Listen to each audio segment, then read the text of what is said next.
Thanks for checking out this film review from the Dead Man's Party podcast. You could find our full archive of every unedited show if you subscribe to The Skeleton Crew on iTunes, Spotify, Podbean, or wherever you listen to podcasts. Be sure to support Dead Man's Party on Patreon. Link in the description.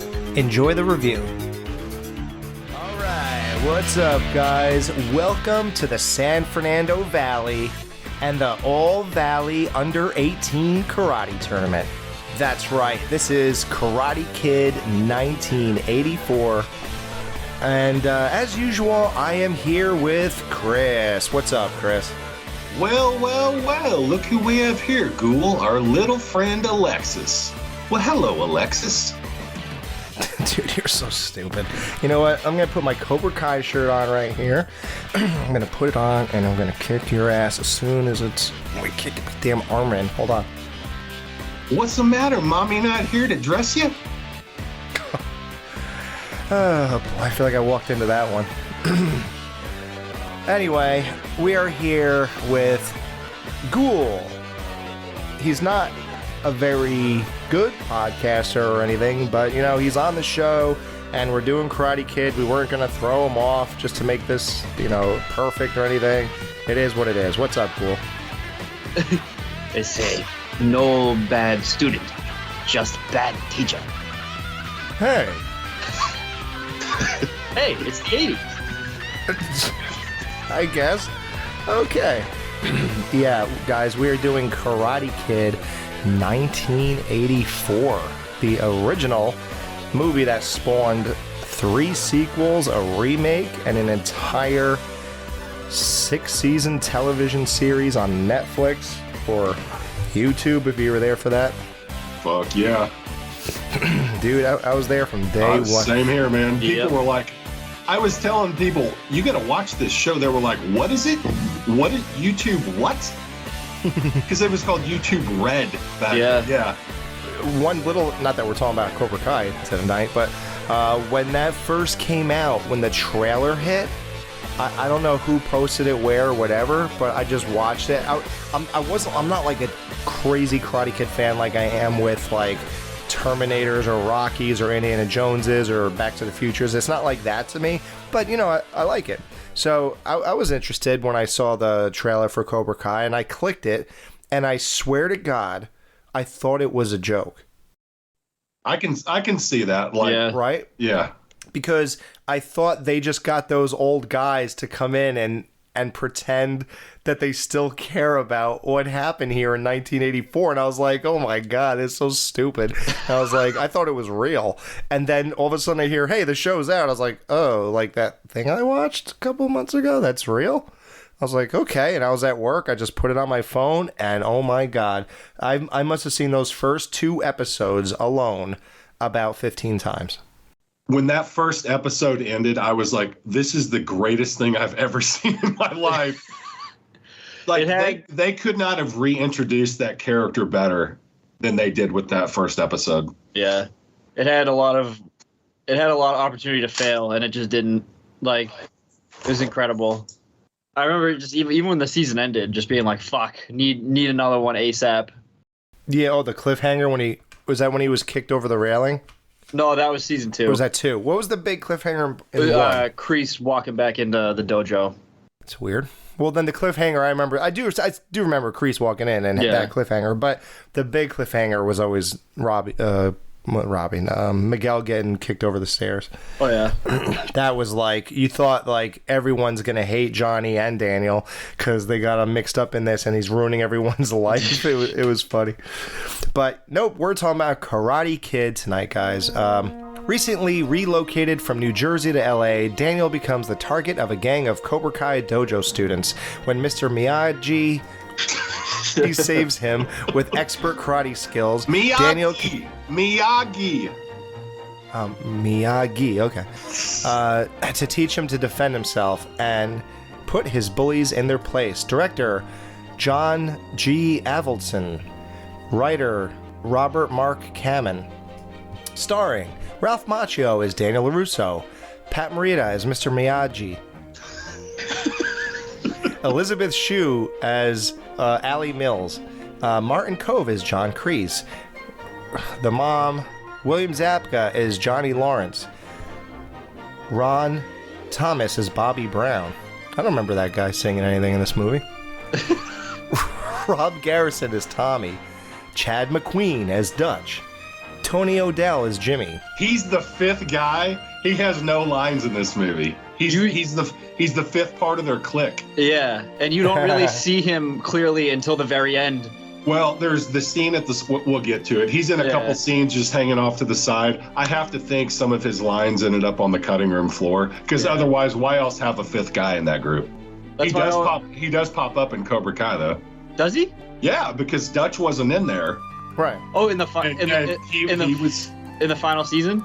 No, whenever they have the whole group of Cobra Kai. Oh shit, he's right. one of them. Because I was like, who is this guy? And I had to look it up. And I was like, oh my god, this guy was in the first one, but he has no lines. Episode where Tommy dies, right? Yes, and they all get together. Yes. Shit. And they get him a body bag. Yep. And then the actor literally died a week later. I know. That's crazy. So funny. Wild. So, what do you guys think of the guy who directed Rocky as the director of this movie? It's awesome, and there's obvious similarities without even pointing out. Yeah, it's like very, very obvious, but in obviously a good way. But I didn't realize that until a couple of weeks ago when you pointed that out. Did you know Stallone was originally supposed to play Daniel, but he was too busy shooting Rambo 2? I wouldn't be fucking surprised. I was busy. Did Bill Conti do the music for this movie?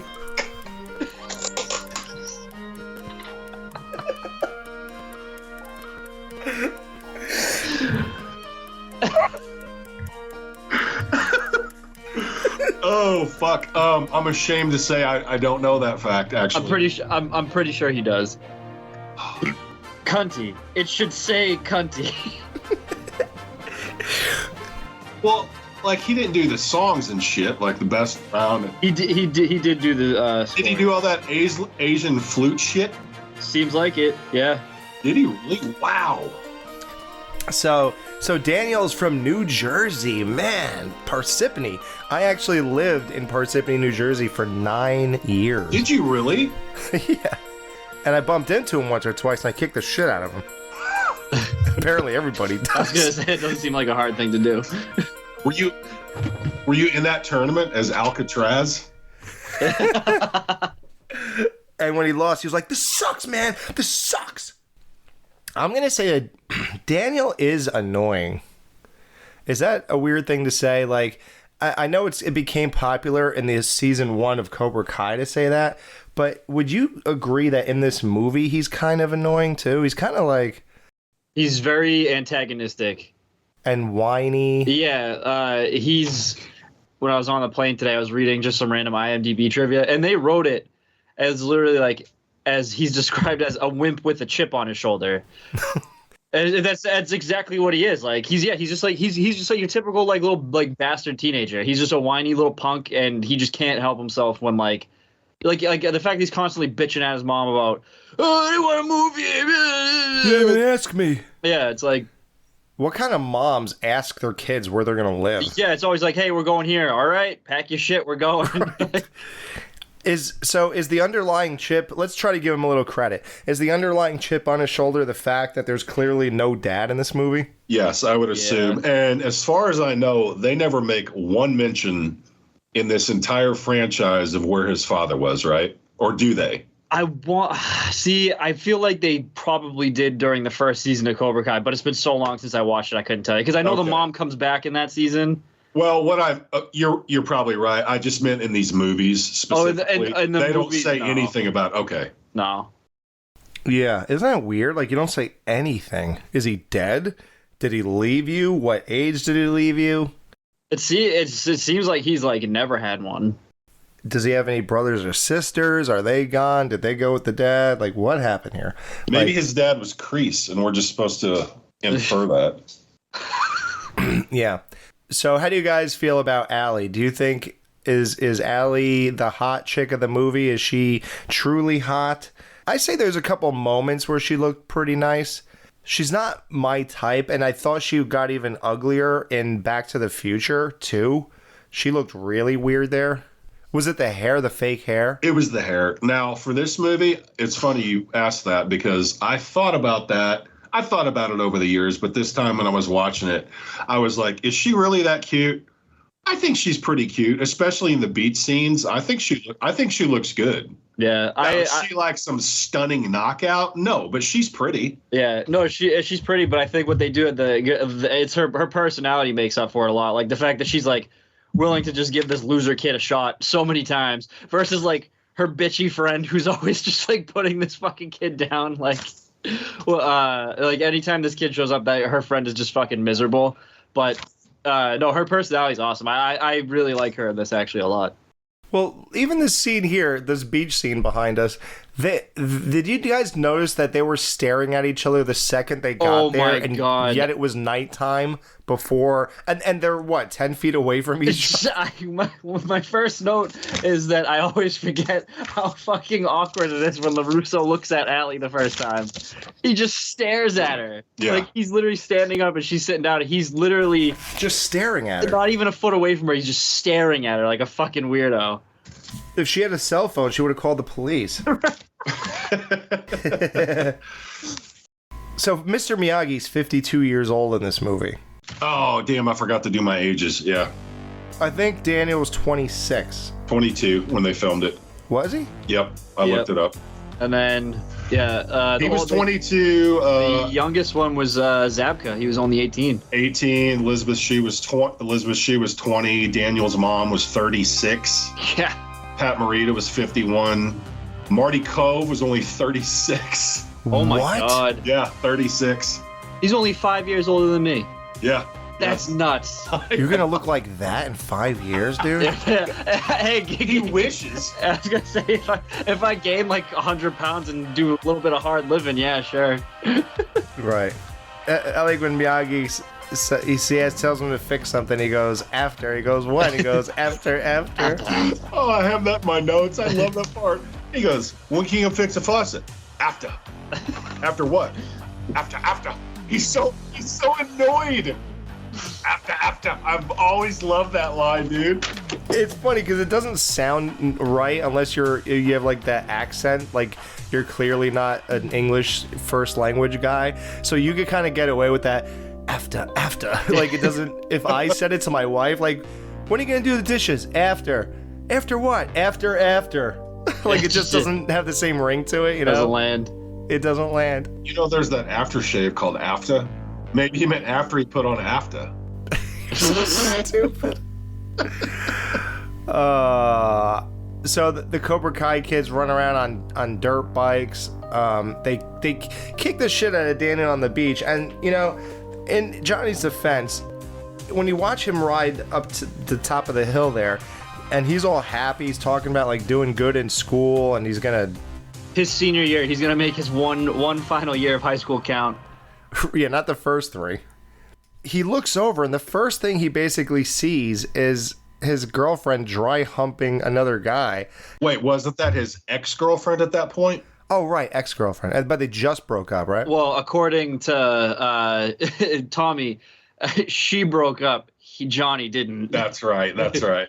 And she lands in Daniel's lap. And Johnny is instantly like fucking, his fuse is lit. I love that song they play when they put their helmets on and go riding their bikes down that hill. I know what you mean. And they all look cool on their bikes. It seems like a great time. Well, now Allie tells Johnny that if he gives her the radio back, she'd talk to him. But when he gives it back to her, she just smirks at him and flips it back on, you know, as like a fuck you. Yeah. She's lucky all he did was break her radio. He should have swept her leg and kicked her in the face. And then buried a knife in the base of her skull. Women love that shit, dude. Sure do.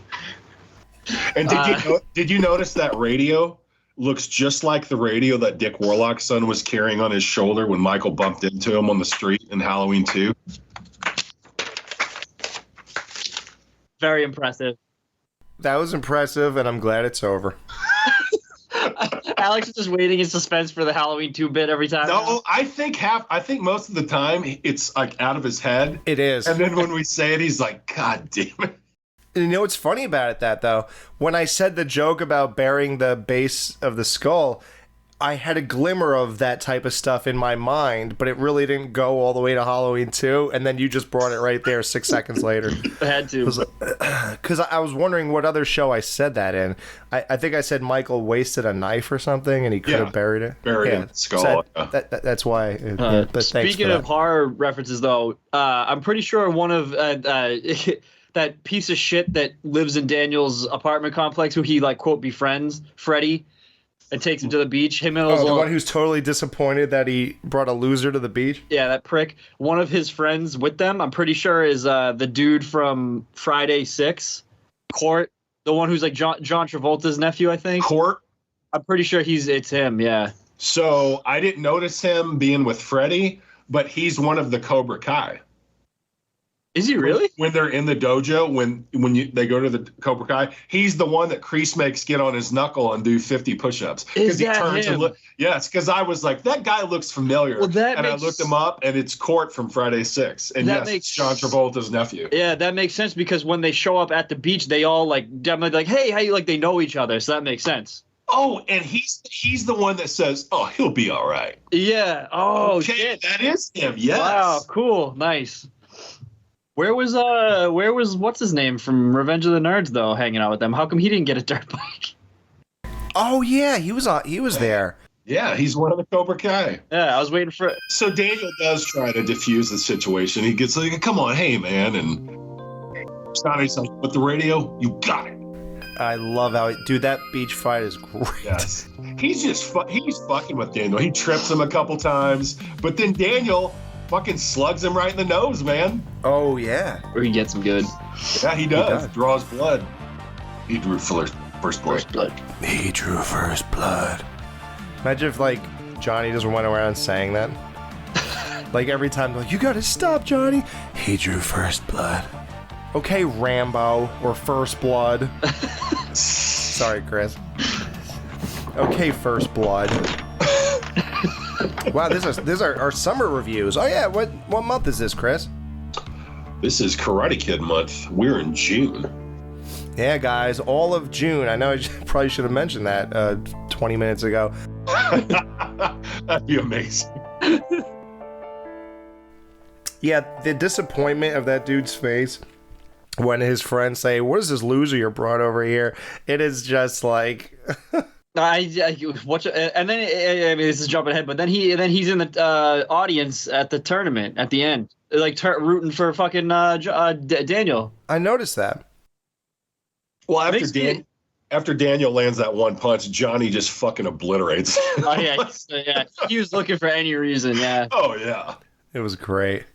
And then they play "Cruel Summer," and if you guys, that song is a banger. I absolutely love that song. Now, did you notice that they played that song at the end of Cobra Kai Season 2? Yep. Yes.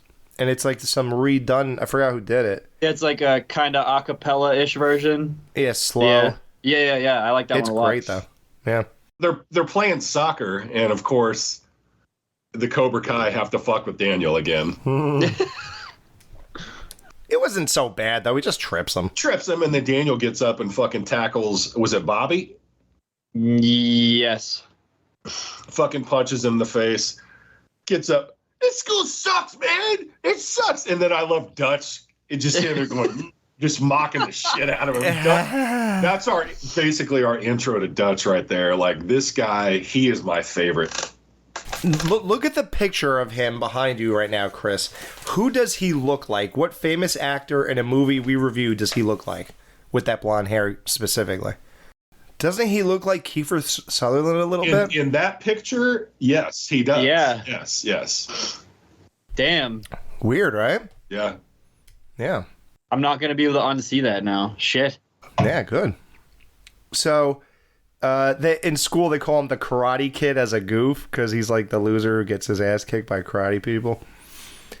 It was weird that Danielle was... I did not mean to do that. You were looking at that scene by me. He was already, yeah, I know, the scene behind you is when they say it. Danielle was already into karate before Mr. Miyagi. Miyagi. Right, Miyagi. He went to the Y to train for karate. And he was training out of a book.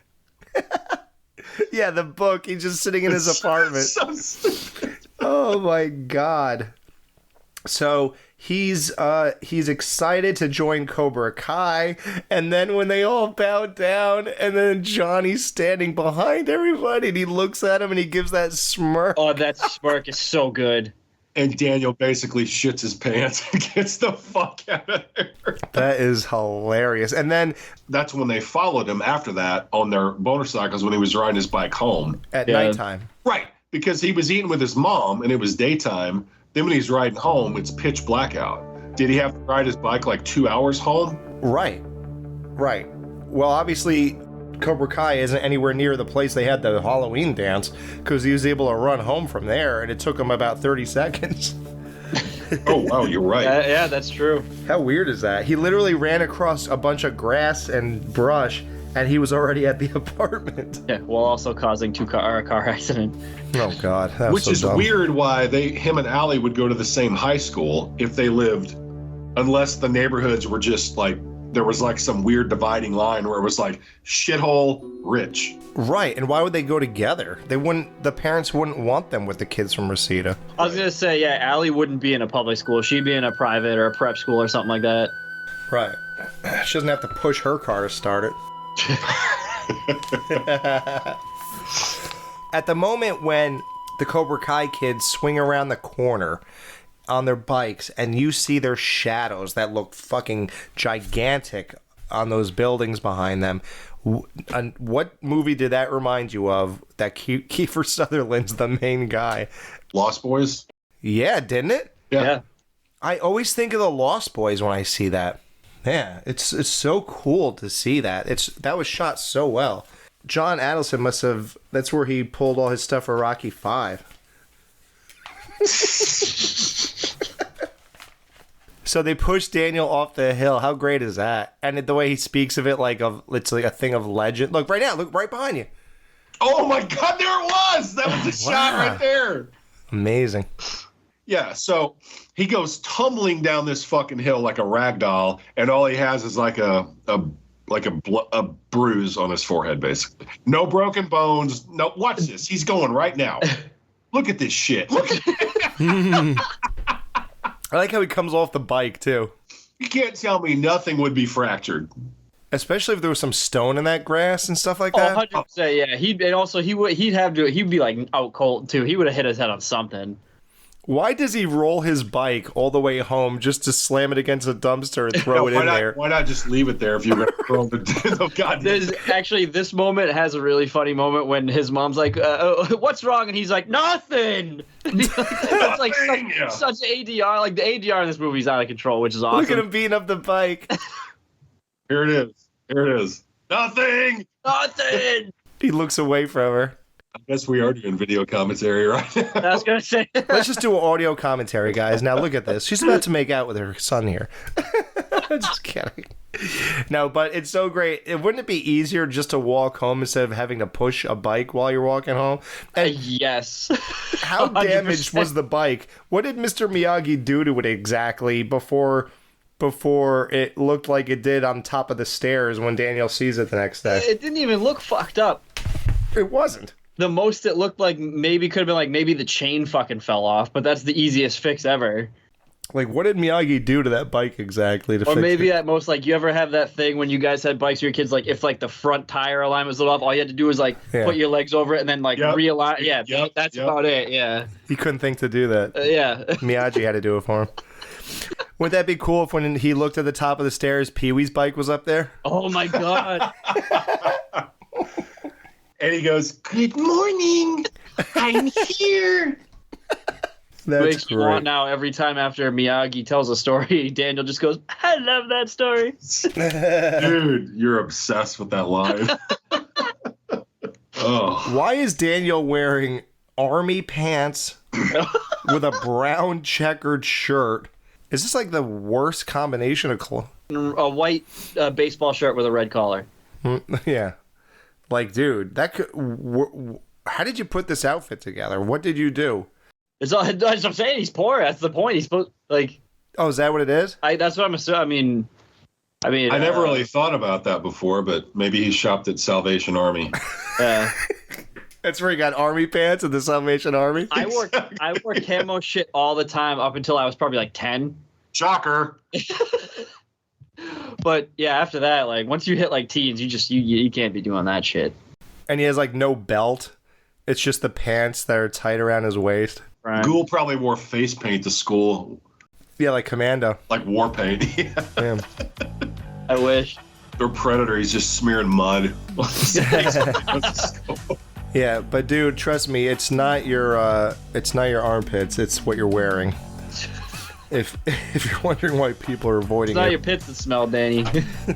they're looking at you. Your fucking outfit. He goes into Miyagi's weird basement or whatever this guy hangs out in all day. And even at nighttime, Miyagi's there and he's cutting up these bonsai trees, which is basically miniature trees that you just keep trimming, and I guess they never get really big. Like, what is the point of this? Like, if you don't do that, do they just become regular trees? And if you do it, they stay like that? I would assume. If you don't trim them, they turn into, like, redwood trees. But as long, Really? as you keep trimming them, they're fine. Except they'd probably be yellow. Bonsai. How weird would you be as a mom if you walked into this room and your son was hanging out with this man? Surprised she didn't start rubbing her clit.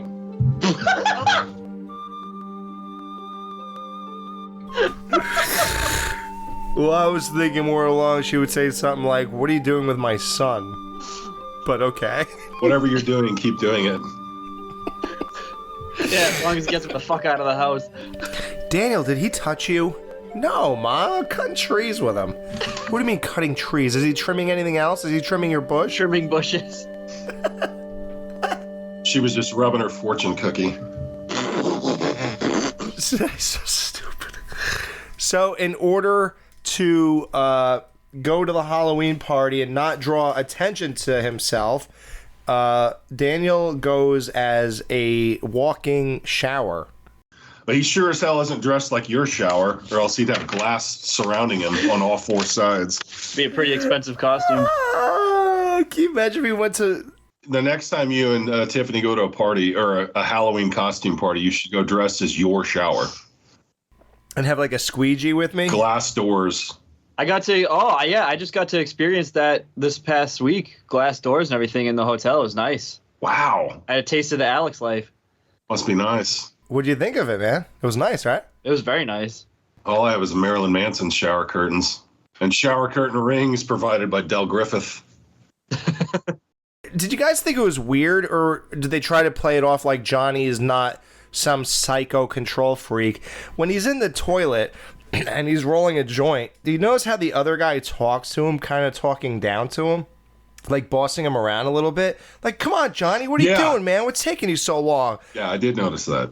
I've always noticed that. I never really gave it much thought, but yeah. Yeah, well, you should, because that is a character. He has a lot of these.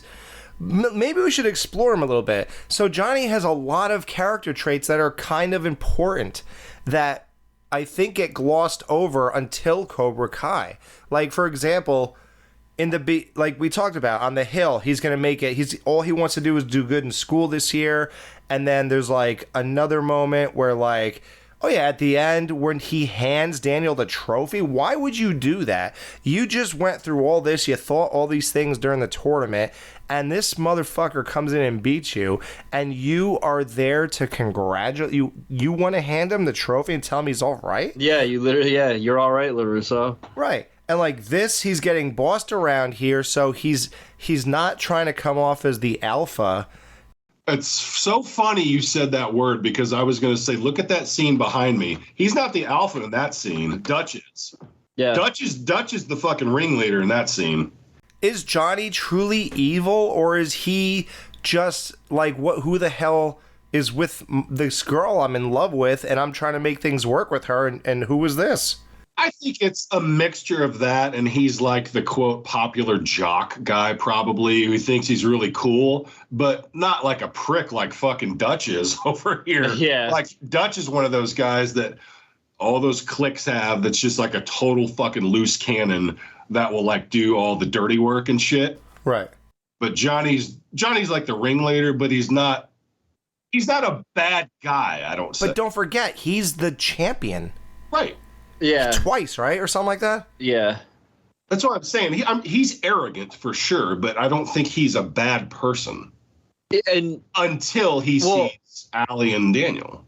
Yeah, but even at this point, too, it's like implied that it's been a few weeks since they've had any altercations or really seen each other or anything like that. So, like, because when he's about to kick the shit out of him at the fence, he said you just couldn't leave it alone, like whatever, stuff like that. Leave well enough alone, yeah. So it's implied that there hasn't been any beef in a couple of weeks or something like that. Plus, also, like, right, because nothing happened. They were fine, but Daniel had to go and put that fucking hose over the top of that stall and put water on him. Johnny didn't do a goddamn thing at that. I mean, well, what? Well, I was gonna say we can't really act like launching a man off a hill. I know.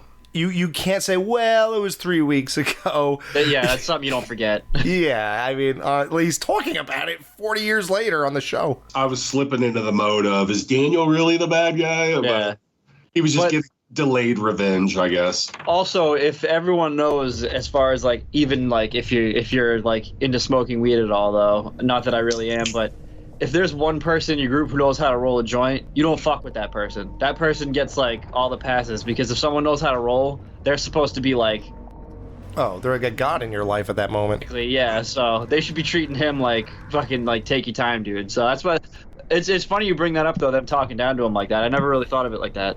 Yeah. That's a good point though. Well, even saying as he's just kind of like the cool guy too, or like whatever. Like even look where, like when he's running out of the bathroom, the dude dressed as Spider-Man doesn't see what's going on. He sees Johnny running out. He's like, "Hey, what's up, Johnny?" Oh yeah, so let's talk about this hose gag. So that little stream of water, you could have easily missed Johnny. That thing could have been on for 5 minutes, and Johnny wouldn't even know until his shoes were wet. I don't know. You guys were in high school at different times. What the fuck was that thing? Oh, a hose. No, I Hey, hose! It's like rubber. It's kind of thin. It attaches to a faucet. The fact that you answered that so legit. Oh, a hose. No, what? Like, why was there a hose that long attached to like a sink like that in a bathroom? Like, is that a thing? I don't know. You're the janitor. Tell us. They don't have that shit in my school. All our hoses are outside, or I have to connect the shit outside, turn a water line on from inside. Why are you asking us? You're the guy who spends 90% of your life in a school. I don't know. What is it? Yeah, but this was the 80s, though. Spending your day in bathrooms. My school's modern, though. It was rebuilt in 2011. I don't know what 80s schools were like. Do the mirrors self-clean themselves now? Fuck no, I'm the fucking person who cleans the mirrors. It sucks. 90% glass. Oh, yeah, speaking of school, Alex, do you want to tell everybody what else this school was used? Oh, yeah. There was an old screenshot that people always used to post of the lockers, and for some reason the same lockers. I don't know why they keep putting the camera there, but the lockers that Daniel and the chick are standing at apparently are the exact same lockers that Jessie, Lisa, and her friend were standing next to in Nightmare on Elm Street Part 2. How about that? You are all my children now. Oh. Do you think that gym teacher's still there in Karate Kid? He would be, yeah, because Elm Street 2 was only a year apart. Yeah. Wouldn't that be amazing if fucking Snyder walked by in the background? And he was wearing the leather vest? Yeah. Cigarette in one hand.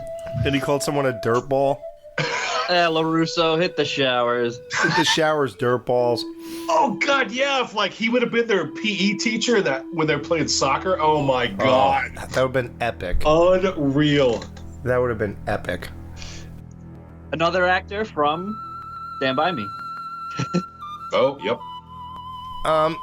How come when Johnny got wet, he didn't assume it was the only guy in the bathroom as he ran for the door? The guy's like, hey, what's up, Johnny?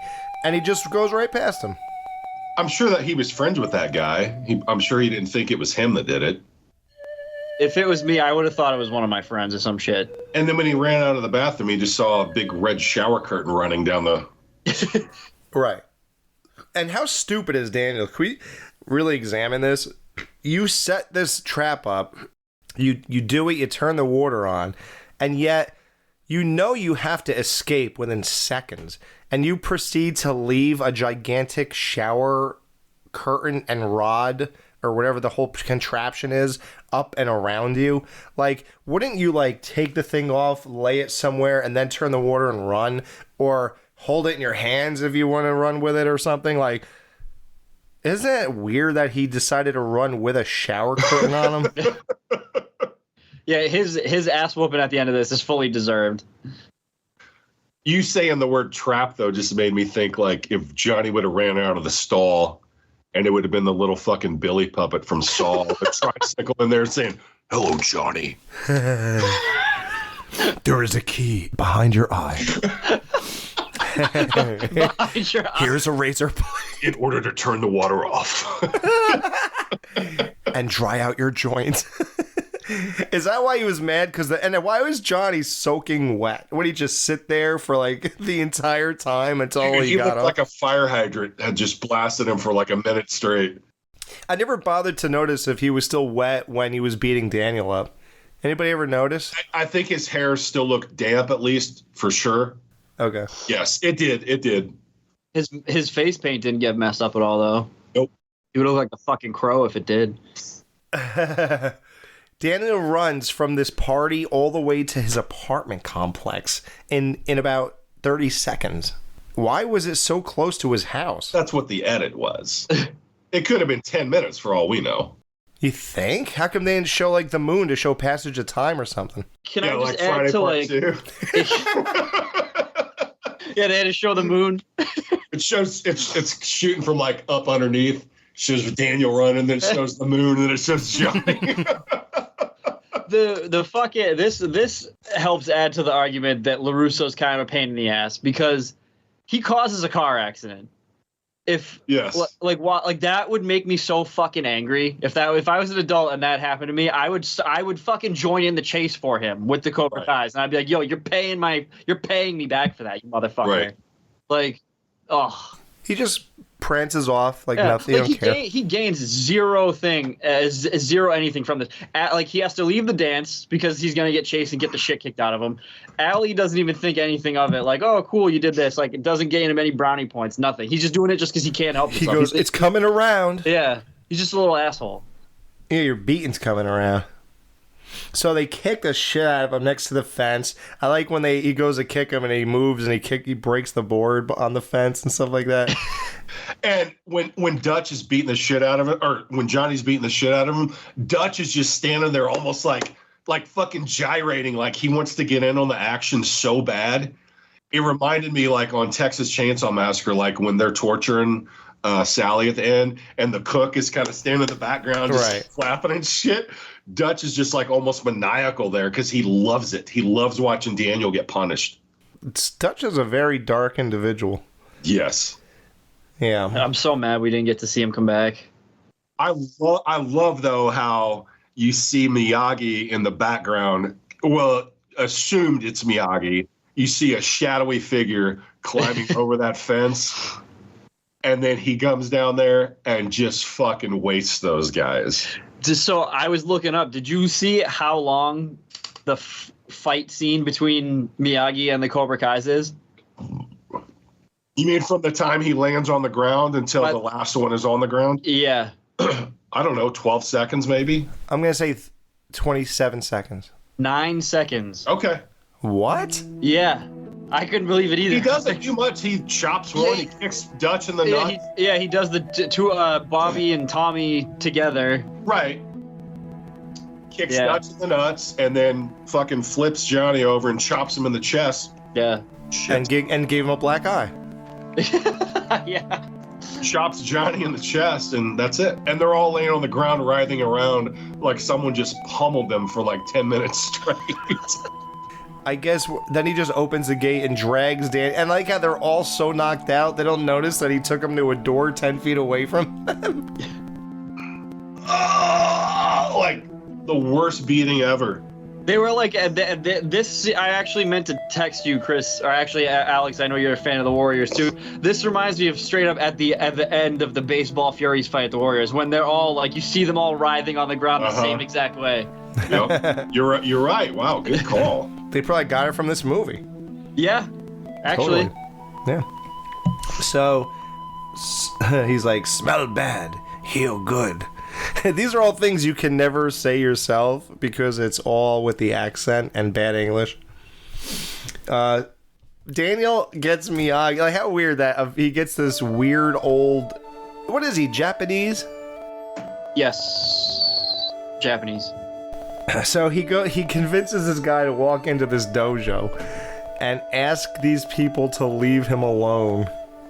So how do you guys feel about Kreese? Because Kreese is weird. Whenever you watch Karate Kid 3, you know how he's so over the top? He's like, and all that stuff. And you're like, oh, God, this ain't the same guy from part 1. But you have that moment where he's like, but I like that. I like that. You're a pushy little bastard, aren't you? But I like pushy little bastard, aren't you? Like, there is hints of that kind of Kreese in part 1. It's funny. Like, I shouldn't say I didn't realize, but now taking notes for it, I never realized how Kreese isn't in this movie, like, at all, really. No, not really. And that's how, like you're saying, you really remember him from part 3. No, I don't remember him from part 3. I remember the image of part 1, like that stern with the dot in his chin. He's always serious. You know how I really remember him? It's not any of really what he said. When I think of Kreese, I think of him standing behind the kids while they're fighting in the tournament. And they all keep looking back at him like... For approval. Exactly, yes. That's what I think of. And maybe sweep the leg, and then you have a problem with that. You know, things like that. Yep. Like the stern I Kreese. guess I should say, like, it's like weird how he's just like very like subtle to a degree in this movie. Like, he's not in it a ton, but he's in the 2 dojo scenes, and then he's at the tournament. Yeah, but you remember him every time. Yeah. But my personal favorite moment, I don't know why, is when they go to call the truce or whatever, and has them all in line, and Johnny's just staring at Daniel. And then when he says, yeah, do you have a problem, Mr. Lawrence? What is the problem, Mr. Lawrence? Yeah, I love that. And then, Johnny whispers to him, and then you see Kreese just look over like, oh, okay, that's who they are. Yep. Well, then, okay, I'm willing to understand your distraction here. All right, let's talk to these guys. So, you kicked my kids' asses, huh? A 52-year-old man beat up a bunch of teenagers. That's normal. That still blows my mind that he's only 36. Kreese is only 36 in this. Dude, I'm 10 years older than him soon. I'm 4 years younger than him. 5 years. I am 2 years younger than Miyagi was when he filmed this movie. He was 51. I'm 49. Yeah, God. Yeah, you're going to look like him in 2 years, dude. He's just going to be really short. If I didn't shave my head and I grew my hair out, that's what my hair would look like. You'd have the hair of a Chinaman and the body of a hot dog. Dude, yes, always sunny. Yes, that's Hulk Hogan's famous, the silken hair of a Chinaman and the skin of a hot dog. The skin of a hot dog? He really does. I've been watching a lot of wrestling stuff lately. Yeah, you've been on a kick, man. I still haven't watched that WrestleMania 9 documentary. I need to. Yeah, anybody who has Peacock, watch, I forgot what it's called. It's the Wrestling Part 9 documentary. Just Google that. And you'll find the name. It's like something about spectacle. So he convinces these guys to, so the only way to, Miyagi just like comes up with this without Daniel's approval or anything. What a weird thing to put a child in, right? Like, you just want people to stop kicking your ass, and you end up in a karate tournament with people who've been doing this for a decade. Yeah. And who are so good at this point that they're the champions of the world in this, well, not the world, but this tournament. The world. Yeah. But just think about it, though. Like, they're the champion. They're the best in this whole entire thing. And now you're involved. And you don't know anything. You don't know anything. And you have 2 months. Because Halloween just happened and it's December 15th, right? 18th. Yeah. Well, how much time is that? It's like Miyagi didn't know what else to do, though, to get them to stay away from Daniel. Because what else was he going to say? You know what I would say to him? Okay, you have 48 days to move. I bought you 48 days you can move. Yeah. That's all I wouldn't say getting to go fight the guys. No matter how good of a student Daniel is, he'd never learn enough to beat people who win tournaments. Or at least he should have just got his ass kicked in the first round and been done with it. I was going to say, so this is the question I was going to ask. Is the, I guess, month and a half of training that Daniel gets enough to convince you that he could even actually succeed halfway in this tournament? He can get a few punches off and a few points, yeah, I guess. But he won't make it all the way to the end. But not against, like, Johnny Lawrence. Yeah, that's right, yeah. He wouldn't even beat Dutch. He wouldn't beat anybody from that dojo. Maybe Lamar. Maybe Lamar, because he's too busy making noises. He could beat Tommy. He could beat Tommy.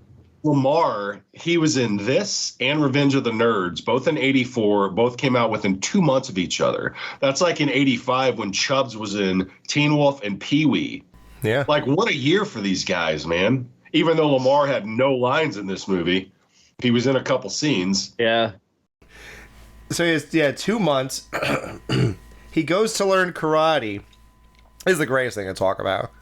I'm sure, everybody jokes about it, but I mean, there's no reason we can't. I'm here to learn karate. I have 2 months or less, and you decide to make me wash and wax every car for whatever reason. You're not a car salesman, but you have 8 or whatever cars in your lot here. You have me sand a deck and paint both sides of your gigantic fence that goes on for a mile. And paint the house. Yeah, and the house. Yeah. And paint the house. Right. Like, I'd be like, Daniel is such a total doofus. I'd be like, dude, yeah, no, I'm good. And I would just go find any local karate teacher in the area. I would have just bought a knife. I would just open that book again. Right. Who would do any of these things and believe that this is going to help me win this tournament? You're going to tell me, and when he does all these things, and then he's like, show me this, show me wax car, show me whack off, all this stuff. Like, you're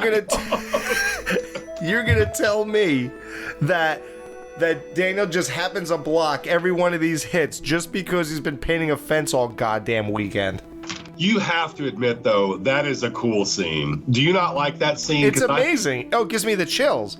Exactly. Yeah. Because he's like, show me, blah, blah, blah. He's like, I can't move my arm. Show! And then you're like, oh. No. First he does that thing. He goes, oh, yeah, he does the shoulder thing, yeah. Shadowing, yeah. I can't move my arm. Rubs his hands together, cracks his shoulder, or whatever the fuck he does. And then he's like, how'd you do that? How'd you do that? Show! What the hell are you doing to me? Shut up. Show me whack off. Show me whack off. Well, it's funny, too, because, like, everybody, obviously, wax on, wax off has to be, like, the most famous thing that has come from this. For sure. Yeah. So everybody quotes that, but absolutely, when he actually, like, does it and, like, when Miyagi throws that first punch and he blocks it, it's one of those, like, record needle-scratching moments, like, whoa! Yeah, like, oh, shit. Yes. Yeah. And then even the painting, too, and then every time, awesome. It's amazing. Okay, let's get serious, though. Don't you think it'd be more productive for him to just stand there and do these motions over and over again rather than actually sanding your deck or any of this stuff? And if you notice, Daniel wasn't even doing it ever. By the time Miyagi comes over and says, no, wax on like this, wax, he's already on the 4th car. And he's rubbing it like this. He's not doing the fucking... He didn't even do it for 4 of the cars. I think for the sake of, like, the story, just to give it a point, is because Miyagi's always a point of defense, not offense.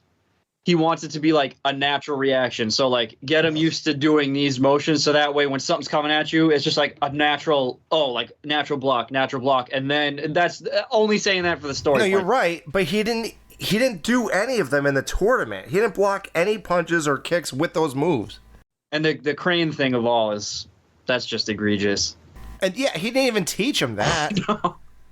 Like he was just spying on him. Spying on him. He's supposed to be doing something else, and he's looking at this guy. No, I'm not actually going to teach you the move that will win the tournament. I'm showing you things that will get my fucking house in order. Like, it was so crazy, right? What is this? I don't know. And again, even painting the fence, he was done with most of the fence before he goes, no, listen, like this. Oh, yeah, I guess, okay. Like, he wasn't even doing it most of the time. It made for a great scene, though. It was just a build up for that. That's a good, perfect payoff, yeah. Yeah. I like when he goes, I'm done painting your fence. He goes, both sides. He's such a low-key asshole.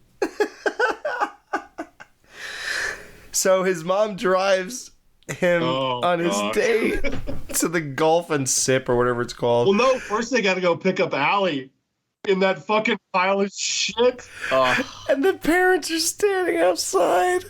And she goes, just put it in something and put it in drive or whatever the... So that scene is so mortifying. I don't know. Have you guys ever like gone out with someone who's clearly higher, like like higher above in life than you? We know Alex hasn't.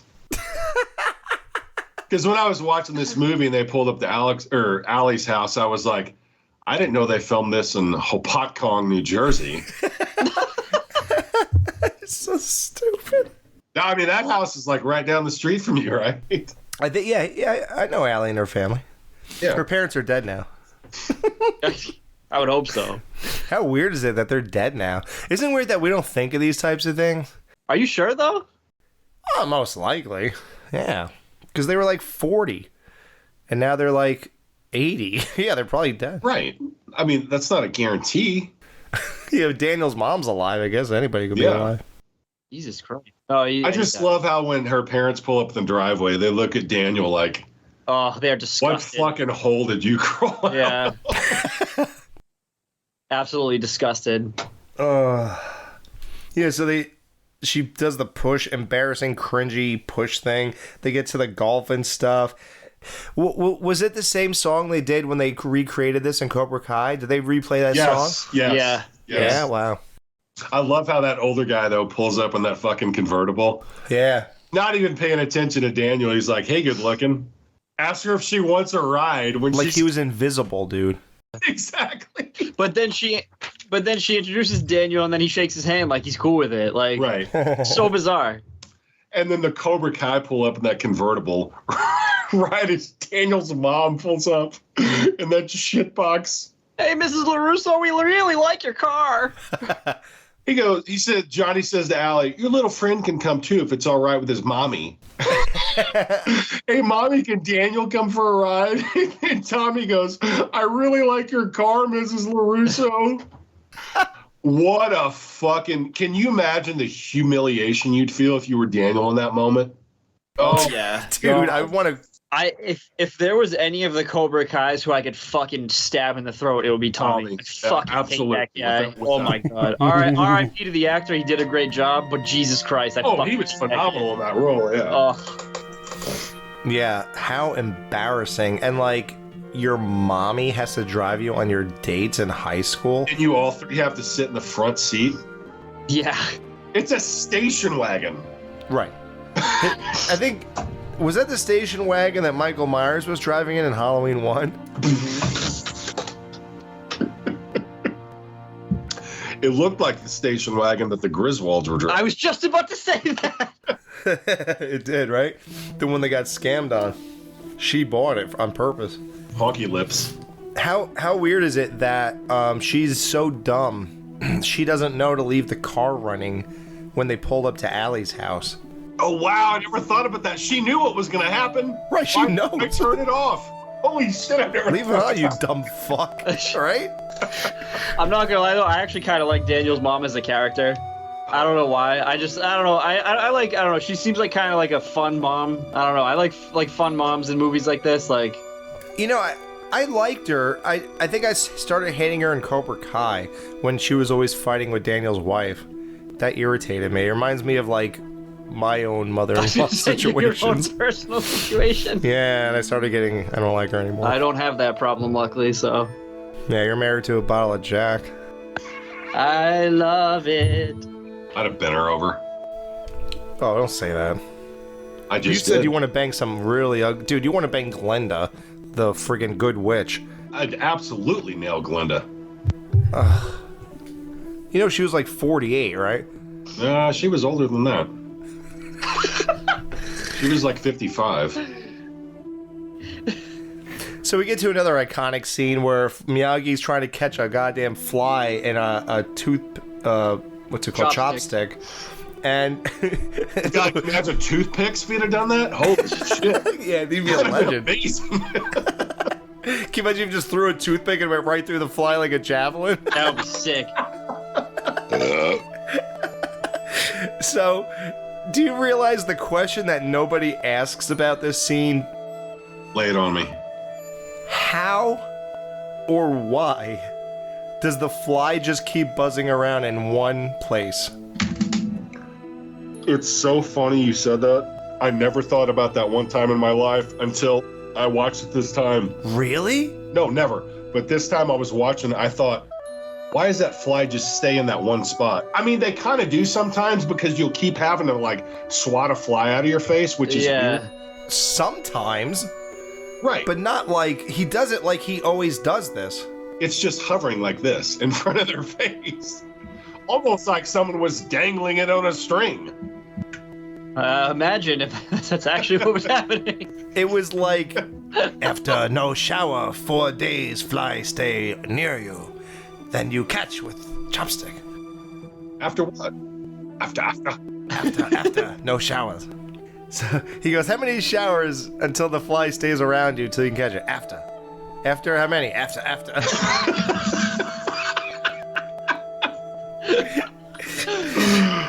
Oh, God. So the scene where Miyagi and Daniel go to the beach and they come back to the truck and those drunks are standing there. You know who the main one was, right? Larry that said, yes. Kindly do it yourself, Mr. Moto. And then he makes that face at him. And Miyagi, yeah, exactly. And then he chops him. Yeah, if anyone doesn't know, Larry Drake, he was in a horror movie from 1981 called Dark Night of the Scarecrow. He was Dr. Giggles from 1992. He played Santa Claus in the famous Tales from the Crypt episode of season 1. Yep. And also the villain in Darkman, Sam Raimi's Darkman. Never saw it. Not a bad movie. Pretty fun. Also, I actually like the foreshadowing to part 2 with the bottles. Ooh, yes. Good call. Oh, yeah. And he's like, oh, how'd you do it? I don't know. First time. Yep. You dishonor me. I love that story. Yeah, two weirdos. Like, what's this? Like, let's go to the beach, bring a 6-pack or each or whatever, and we'll just lean up against some other guy's car, drink them, leave them there, and dare him to do something about it when he gets back here. Who wrote that? There seems to be a lot of deleted, like, written things. I don't know if they were shot and then deleted or written and then just never shot. Like, part of this movie to me. Like, there was. It seems like there was something else going on prior to that. I don't know. I'm sure there's deleted scenes for this movie on a disc or something. I don't think I've ever. I was reading about one about something involving, which I guess they reference in Cobra Kai. I forget what season, but about when Daniel and Allie are getting lunch together the first time. And I guess there was one where Johnny like sneaks a slice of apple pie underneath Daniel. Oh yeah, and he sits on it, right? Yeah, that was a deleted scene. And then there was another one where after Daniel defeats Dutch goes nuts, and then the referee has to like put him in a headlock and like drag him off the fucking mat or something. Why would you delete that? Right? Or the pie scene, honestly. Well, a lot of I mean, let's kind of jumping towards the end. A lot of those like final fights towards the end are kind of truncated. Yeah, well, I have plenty to say about that. Yeah. Oh, you better when we get there. Now that you said that. How's your piss going? I'll say now that Alex is sharpening his pencil. Yeah, not as loud as Chris sharpens one.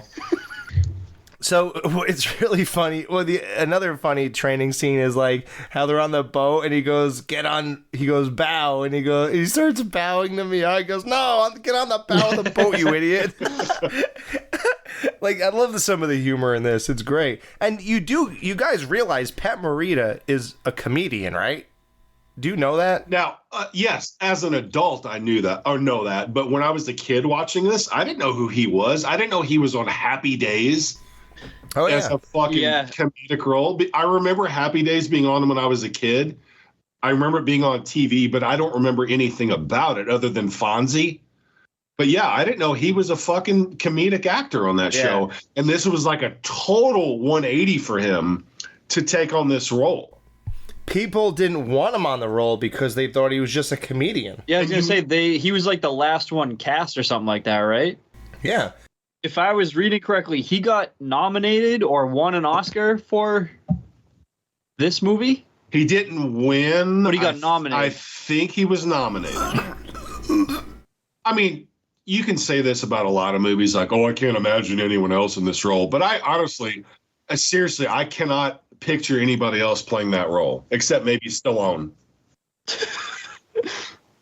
Hey, like, wax off, man. Yeah, oh yeah, you catch the flies, beginner's luck. Whatever. That's the power of brisk, baby. Both sides of the fence. Yo, Miyagi! I did it! That's what he would have said.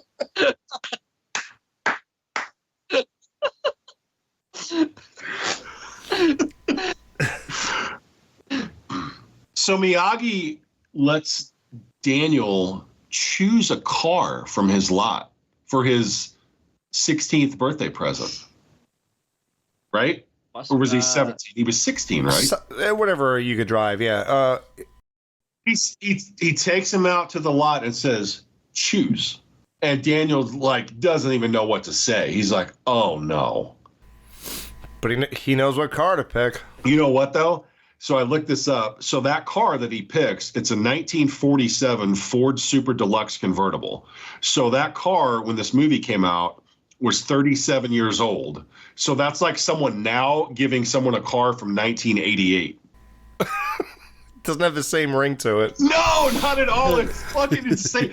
Even back in 84, 1947 seemed like some other like otherworldly thing. Yeah, it was a completely exactly different time. Yeah, even back then. But now, I mean, I'm sure if you're 20 years old and someone's talking about something from 88, yeah, it seems like a long time ago. But it might seem like it doesn't have the same ring to it. Nah. Yeah, because like just society and everything changed so much from 47 to 88 compared to 88 from now. Other than the internet and smartphones and shit. That's like it. That. Yeah, exactly. Dude, from the year 2001 or whatever to today is no different.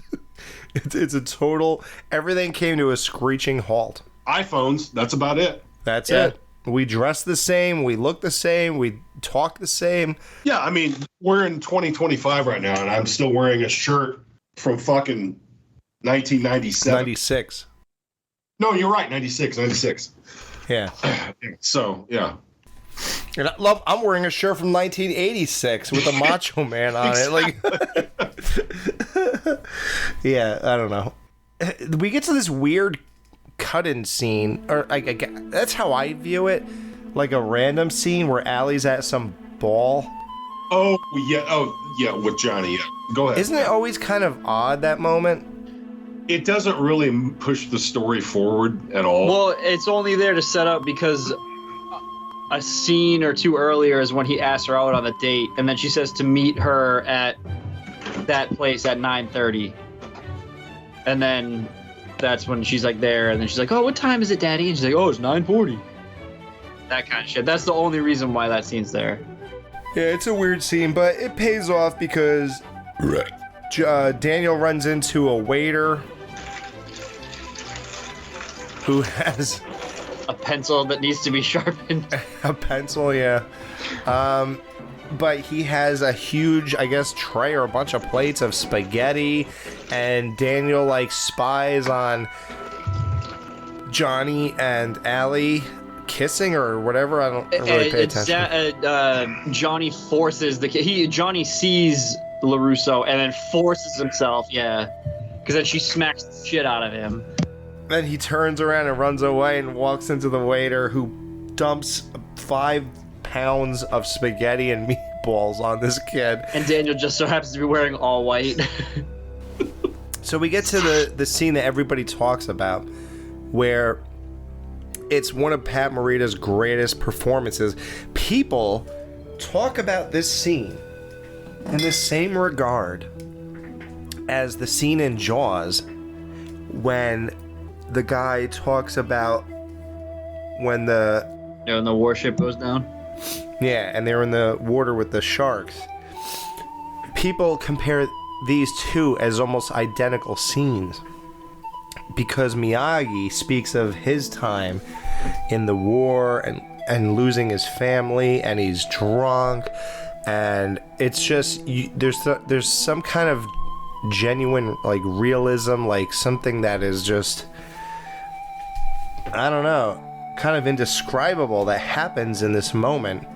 Well, and it's weird because he gives Daniel like a drink and stuff. It's kind of funny the way it starts, but then it becomes like this weird, sad, emotional moment where Miyagi goes from being like the funny janitor in the apartment complex or a maintenance guy, whatever you call him, to a real person with real loss and all this like depth and stuff like that. And then Daniel does this moment where he's like passed out, and then Daniel like plops him onto the bed and all this stuff. What do you guys think about this moment? Is it as striking to you as it's made out to be over the years, or do you not see it this way? I mean, it's a great scene. It obviously gives a lot of emotional depth to that character, but in the scope of the movie, I don't know if it's really needed though. Like, if you took that scene out, I don't think it would impact the movie at all. But just because you wouldn't know that it's missing. Yeah. Right. But how does that make you feel different about the character other than feeling sorry for him in that one scene? Like, it doesn't. Is it like because he takes Daniel in as a son almost because he was going to have a kid at one point, but his wife and child died? Yeah. Yeah, I think so.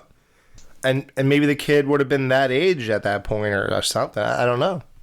His kid would have been like a little bit older, but he would have probably trained the kid like his father trained him. So either way, yeah, he's taking Daniel as a surrogate child. Are we watching that scene right now? Yep. Holy shit. Because he looks wasted. He looks like Chris and the Ghoul right now. I'm not nearly as Dude, he is fucking hammered in that scene. Ghoul, I gotta know what. I look at Miyagi here and I think of you, and I'm trying to figure out how many drinks do we all think this guy drank at this moment. How long has he been drinking before Daniel showed up and just wandered into his little area here? To compare that to like my own version, like if I was to get that fucked up. When do you look like that? How many? You'd have to be drinking all fucking day into the night. What do you need to get to your point where you're good and you stop drinking? Like, what would you say is it like 6? That's the thing, I don't stop until I go to sleep. Same. How many drinks would you say you consume in one period? What day of the week? No, okay. So, do you drink an entire bottle of Jack, like a 750 ml bottle? Like when? Like on a Saturday, a Friday night, whatever. Oh, on a Friday or Saturday, I could kill a whole bottle easily. And still keep going? I could, but usually by that's it.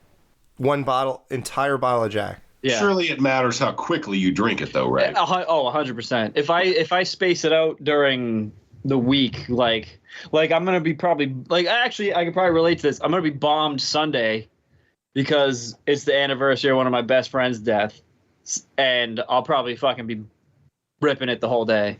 So I'll let you guys know about like 10 o'clock p.m. So one bottle, so people understand at home, that's 17 shots of whiskey. You could do 17 shots of whiskey in one sitting? We've seen the Ghoul go through a whole bottle in one recording before. Literally the night we recorded with Joey Cage. You drank from start to finish? Yeah. Really? Yes. A whole bottle of Jack Daniels, the full-size bottle. And he was still talking. Yep. Amazing. And until I've actually fall asleep, like once I start falling asleep, that's how you know it's bad. Would you ever finish a bottle of Jack and then would you open another bottle, or do you say, I just did one, I'm not going to do anymore? I don't know if that's ever happened. I'm sure it probably has, but I can't remember. So you think after one bottle, you'd pretty much call it quits? Oh, 100%, yeah. Like one bottle can get me feeling like whatever. Like I could start, like if I start on a Saturday, I could start at like noon. I could kill one of these by 8 p.m. and then I probably could keep going for like another 3 or 4 hours. Wow.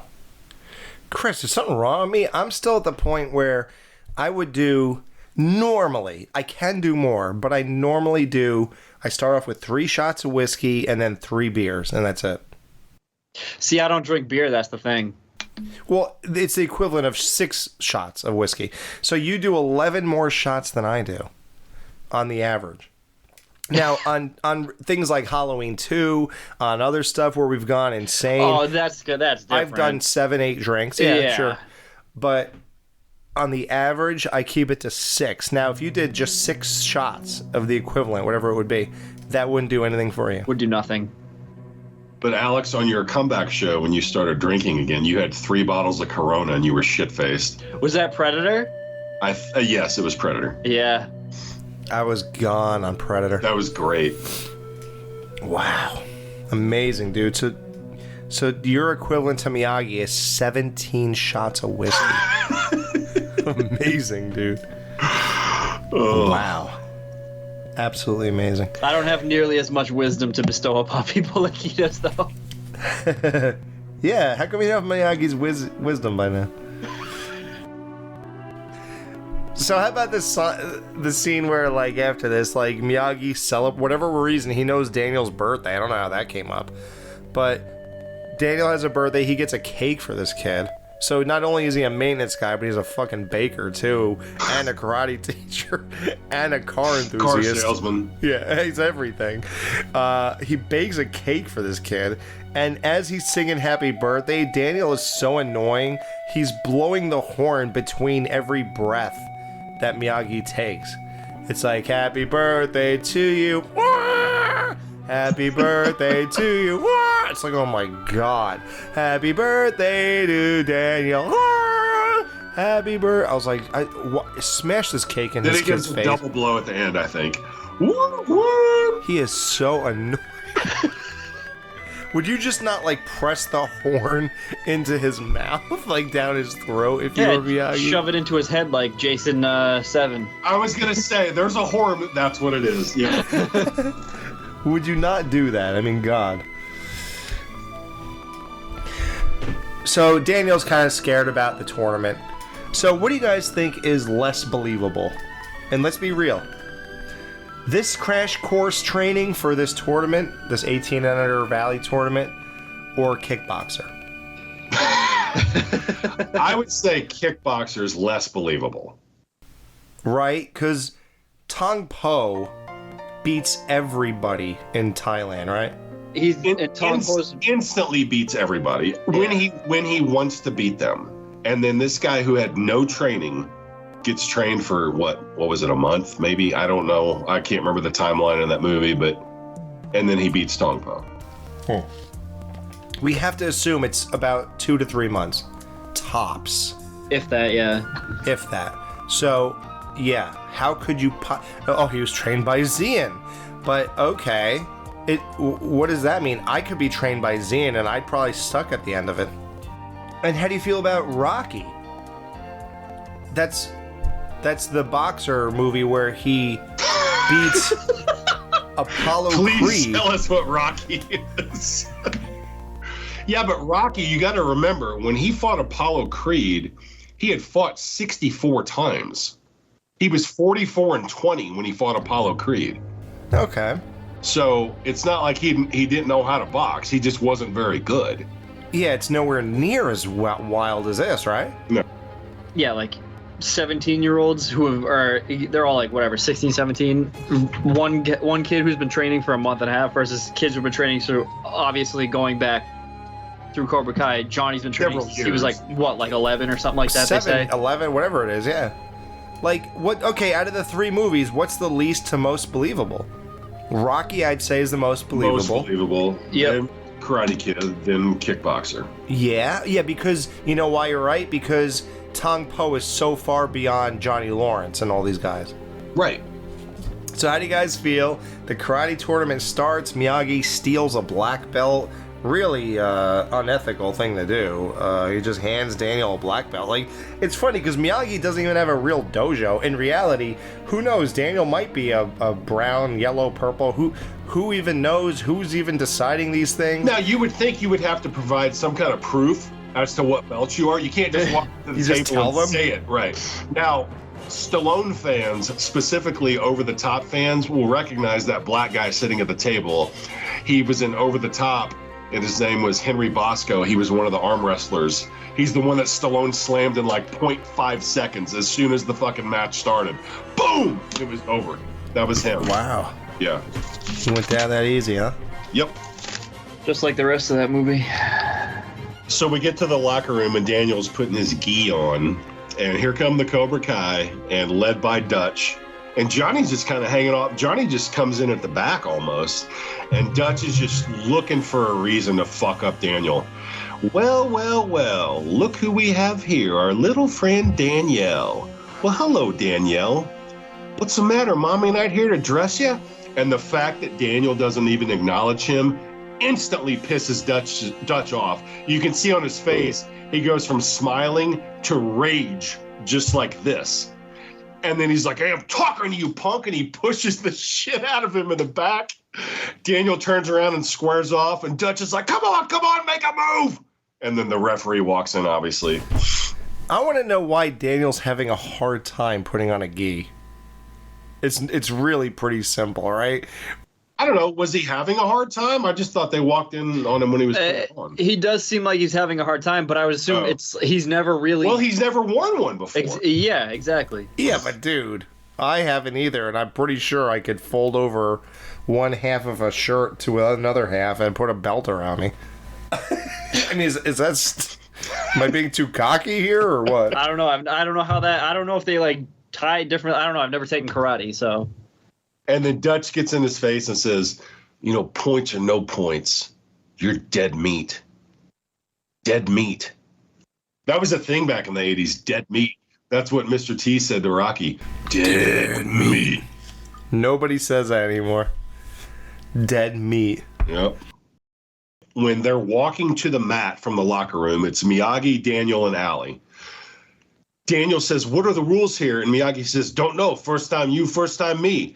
Allie had to explain the rules to Daniel as they're walking to the mat.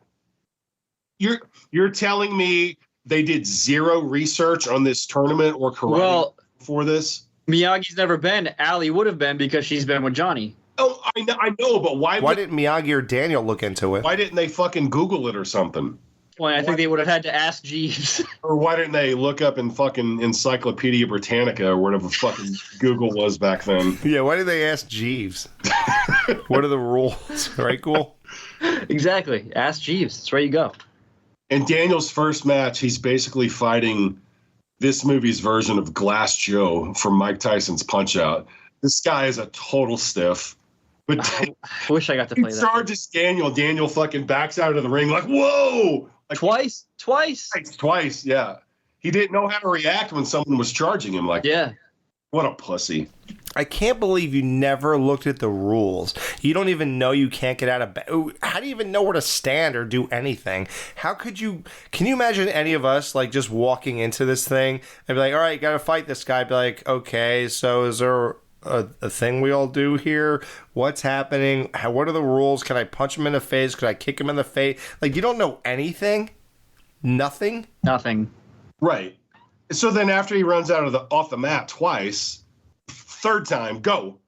He kicks the guy in the stomach, gets a point, crowd starts cheering, and Daniel's looking around like, oh, yeah, this is kind of cool. Like, you can see him build up a little confidence right there. This is easy. Yeah, exactly. So then the guy charges him again. He fucking elbows him in the back. Boom, 2 points. It's over. And then that fucking song kicks in right then, and it's just... You're the best, Daniel. You're the best. 3.5 minutes right there of just fucking pedal to the metal. It's incredible. Uh-oh, Ghoul has something to say. What? I don't like this song at all. Oh my god. My god! Hottest take in the history of this show. Wow. I'm not even saying that just to be the antagonist here. I just don't like the song. Fucking just shut my computer down right now. Are we gonna make it to Karate Kid 2? I don't think so. Not after that statement. God. You don't like this song. I don't know. I don't know what it is. I just don't like it. Ghoul's only 30. Ghoul's only 30. 31. 31. I'm trying to remind myself. Oh my god. Wait a minute. Do you like Eye of the Tiger and Rocky 3? I was just gonna say that. I do.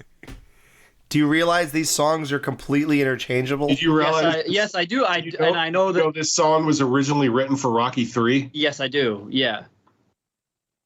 Wow. And I think that kind of makes me not like it that much because I think I would have preferred it there. I just slammed my beer down and got all over the wall because I'm so mad. Great. I want real emotion on this show. I want that little stuff captured. He really is Dutch. He is. Yeah, you are. Can you dye your hair blonde once it grows out on the sides and back?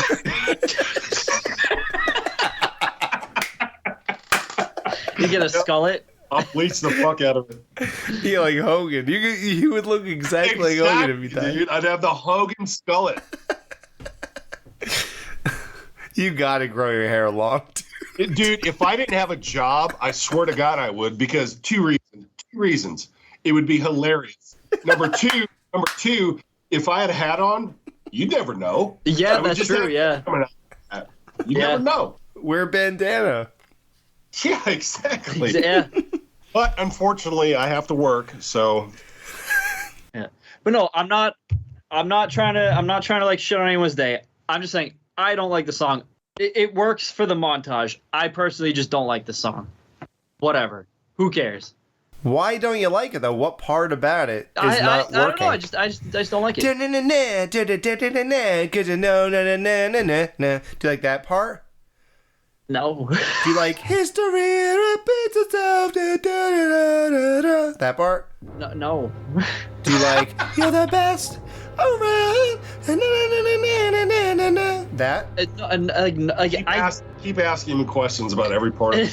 Yeah. Well, that's only the three main parts. You don't like any of it. No, I don't know why I don't like it. I just don't like it. Okay. I don't really know how to respond with this. Interesting thing. That's fine. Except for the 6 minutes of responses we just had. I appreciate your honesty, though. Yeah. Yeah, He wants to put that out there, guys. Although all of you are sucking this song's balls, Ghoul wants you to know he does not share your enthusiasm. And that's fine. Yeah, that's fine. That's what opinions are made for. You'll be seeing something on our page later tonight. Hey, listen. Not everybody likes the song from Cobra either. Not everybody likes Terminator either, so what can I say? Yeah, you have no leg to stand on. Exactly. Yeah, I totally would have preferred You Keep Me Burning from Terminator to be over the soundtrack. You keep me burning. I don't even know what that is. Oh my god. I gotta get off this show.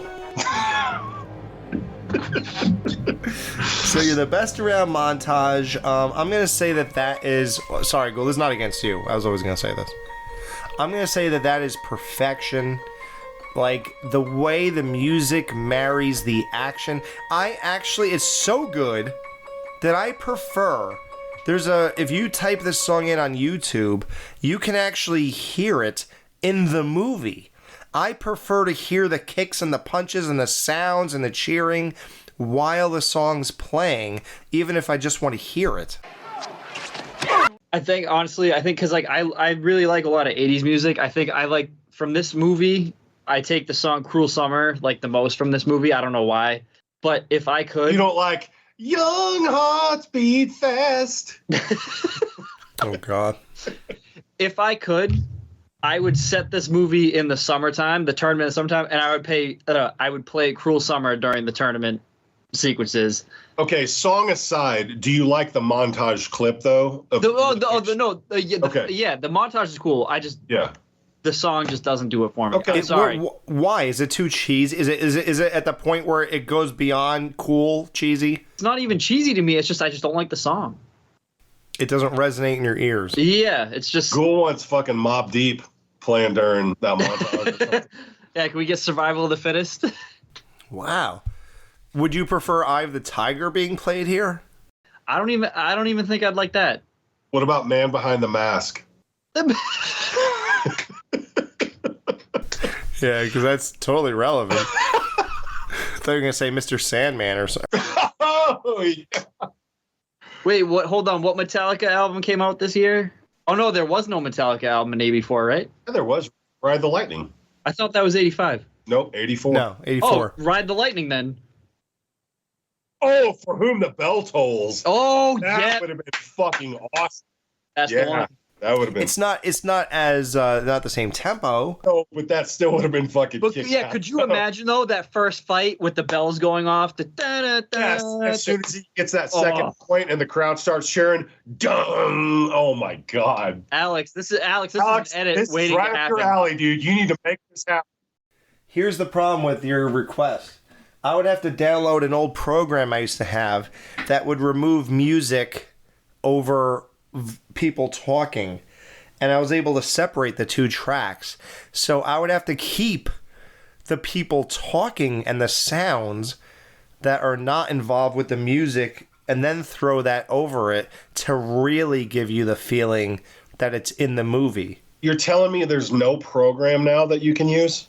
No, there is. I just have to pay for it again for another month. Oh, okay. Yeah, Gotcha. all right. I was gonna say that's like, oof. Listen, the montage, regardless of the song, is just a great moment in this movie. Could another song have been better? Yeah, maybe. I don't know. But I think it's perfect. There is one thing about this montage that I don't like. They crammed the Dutch fight in there like it's just some other fight. Right. That needed to be its own thing. It did. It's okay. So they square off. Dutch won't even bow to Daniel. As soon as the ref says fight, Dutch kicks once, misses, kicks him again right in the fucking face, drops him. Amazing. Daniel gets up. They show Daniel scoring 1 point, and then that's the end of the fight. That bothers me. Yes, that's what I'm saying. Why not show at least both points? It's not like Dutch was some fucking worthless side character. Okay, all right. So I wasn't missing something in this movie. No. They just cut out whatever the other point was. Yes, that's always fucking bothered me. Yes, that they didn't actually. I mean, it could have still been part of the montage. That's fine, but they gave fucking Glass Joe at the beginning both points that Daniel scored, but they only show Daniel scoring on him once, and then that's the end of the fight. That's bullshit. And does anyone believe for a second that Daniel would actually beat this guy? No. Although he did fucking kick the shit out of Dutch in the stomach. Dutch comes running at him. Daniel, boom! Dutch is like, bends over and grabs his stomach. Right. I like how you get to see like Johnny's parts, like because it cuts to Johnny and Kreese after Dutch loses, and they turn their back and look away like they can't even fucking handle it. Like, oh my God, is this really fucking happening? Right? Can you imagine what they would be thinking in real life? Oh, I know. This guy didn't even never take karate. How is he beating my students? Like, what is happening right now? That's what they're thinking. Yeah, like if he beat Dutch, you're like, what the fuck? Oh yeah, it's major panic mode. Because I'm sure they thought there's no way he's beating Dutch. even beating Dutch is a problem. Forget like what it means afterwards.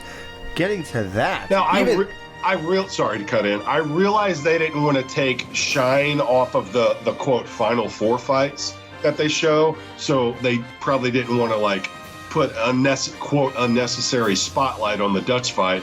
But they built this character up, this villain up through the whole movie, and then they just kind of write him off in the span of like 30 seconds. Yeah, your dead meat, all this stuff. He has more vitriol towards Daniel than anyone. Right, right.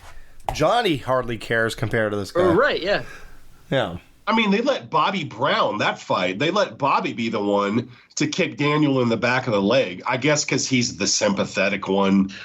I do like that, though. I like that, granted, this is going forward to Cobra Kai. I like that they made him, he's like the one who has like the most of a conscience out of all of them. I do like that. Yeah, he was the one in this movie, even though he was part of their clique. He's the one that had sympathy for Daniel. Even at the fight at the chain link fence, he was like, "What is wrong with you, Johnny?" He's had enough. He knew when enough was enough, right? Yeah, he did jump ahead 35 years, but yeah, he really did.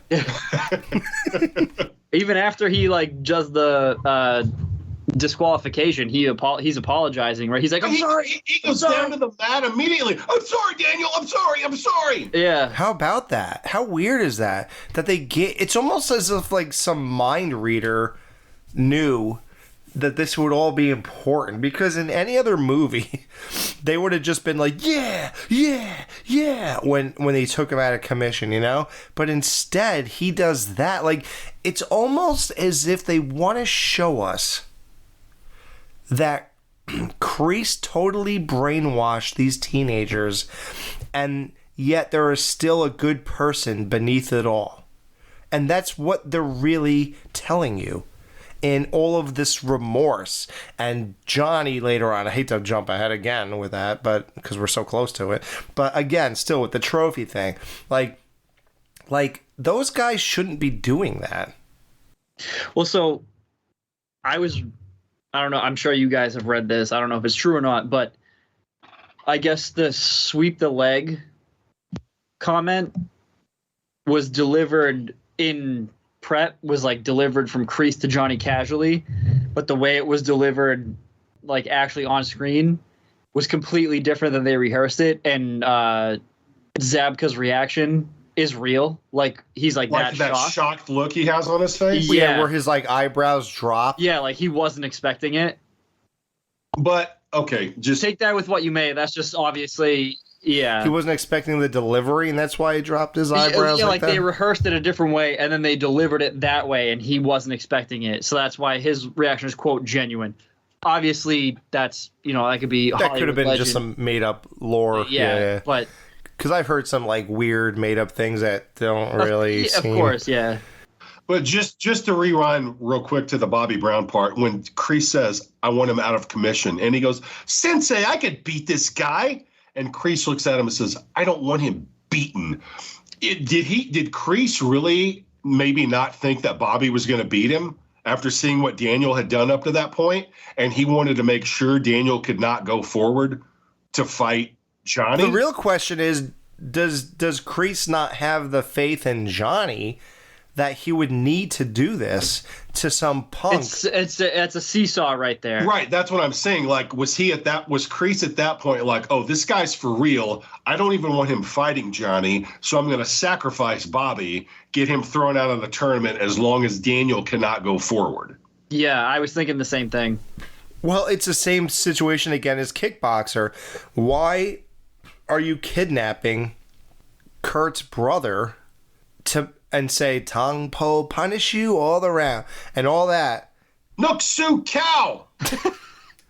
Why are you doing that? Do you honestly think this white guy from America who never trained really in kickboxing could beat Tong Po? Like, why do you need to kidnap his brother and do all this stuff? Again, you don't have faith in Tong Po that he could beat him, like, easily?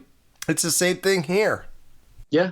That'd be like in Rocky if Apollo's trainers would have put like hidden like fucking cement in Apollo's gloves to make sure he could beat Rocky because they were scared of him at that point for some reason.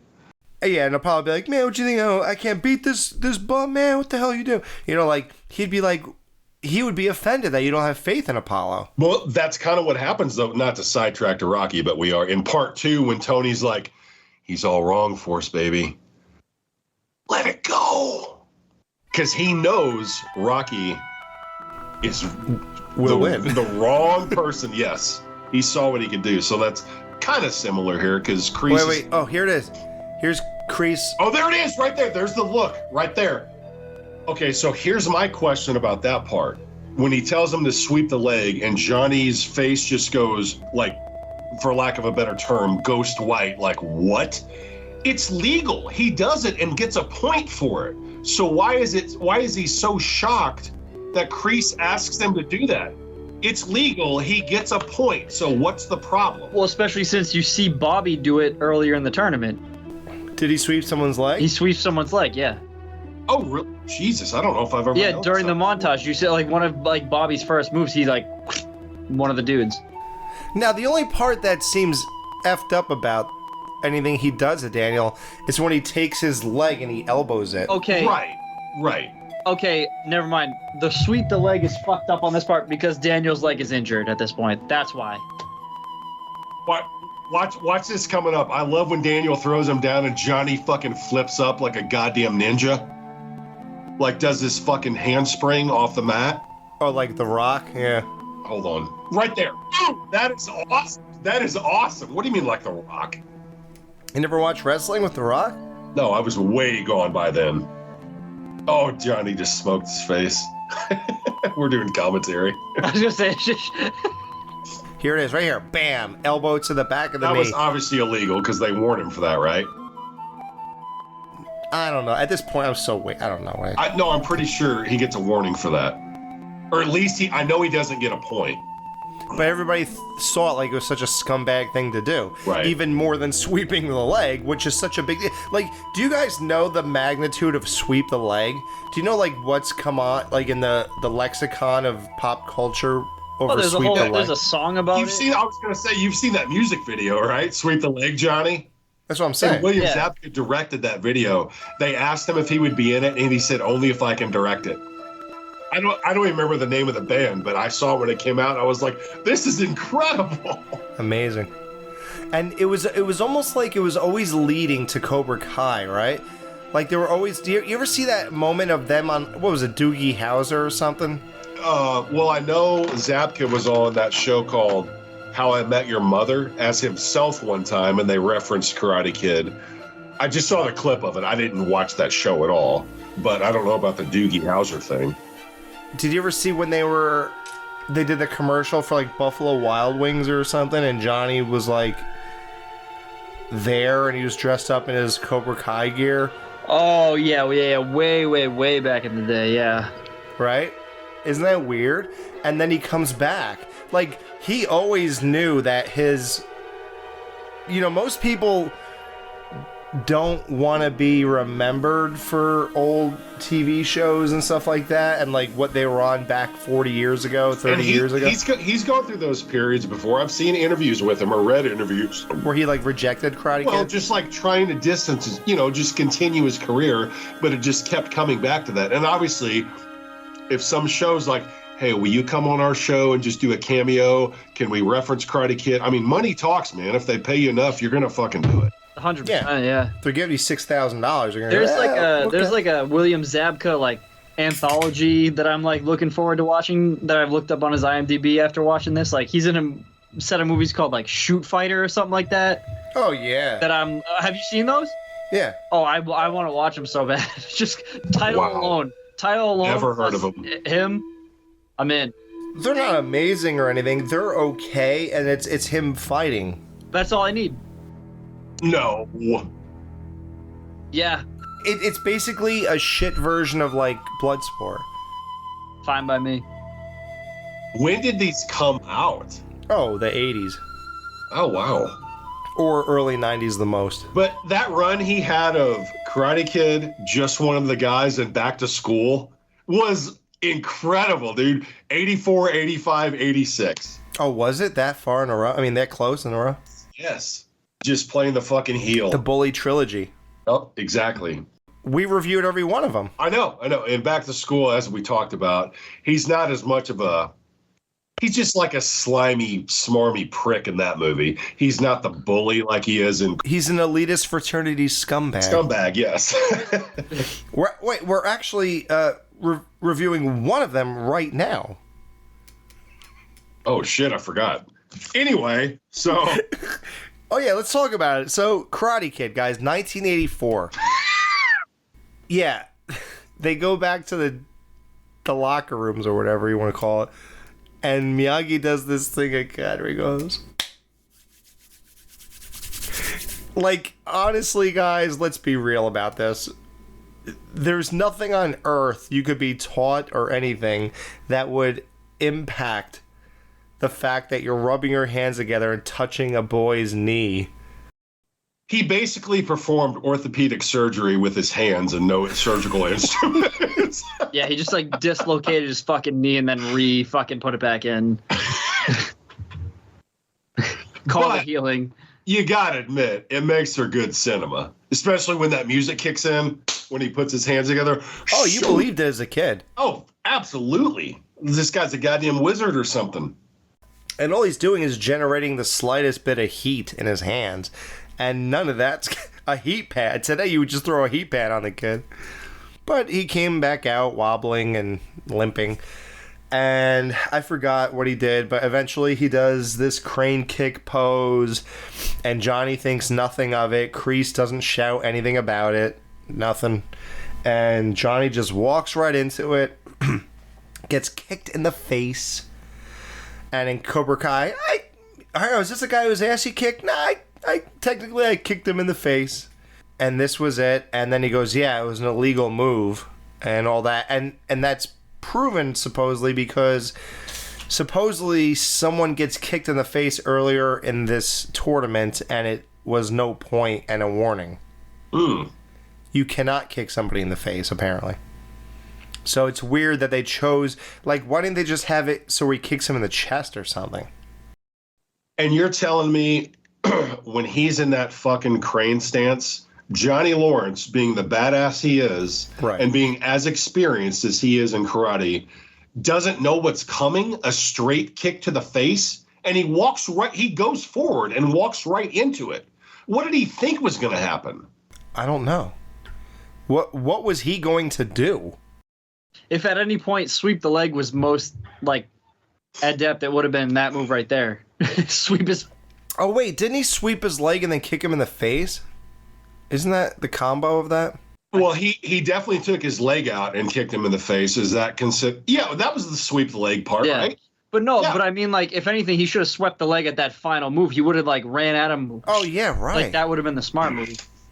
He should have went up to him and then dropped and done a spin kick and took his foot out. Yeah, he's on one leg. You already have him at a disadvantage. Boom, boom, shot, win. Just to jump ahead a little bit, we see what happens in Karate Kid Part 2 when a real karate guy gets confronted with the crane kick. Isn't that funny? He does it again, thinking it's going to do it. It's great. And as a kid, you're like, oh, yes, this works. And then Chosen's like, get the fuck out of my face with that bullshit. Yeah, that was funny. But I will say, when he comes back out of the locker room, you're telling me they wouldn't have had a doctor check him out first? Right, right. They just let him walk back out and say, hey, I'm going to fight. Daniel LaRusso's going to fight. Daniel LaRusso's going to fight! Well, even that first section, or even before he, like, is it before he fights or after he fights Dutch, when he's getting his ribs iced up? Yeah. Like, they wouldn't have had someone out there to look at that? Right. Yeah, these are children. There's no doctors or trainers or anything. Exactly, yeah. These are children. Under 18. And no one's making sure that no one's taking this too far? Weird. The bizarre moment happens where Daniel wins the tournament after having only 2 months or less of training to guys who've won for the last 2 years in a row. I do love how as soon as that fight ends, that music kicks in, that crescendo.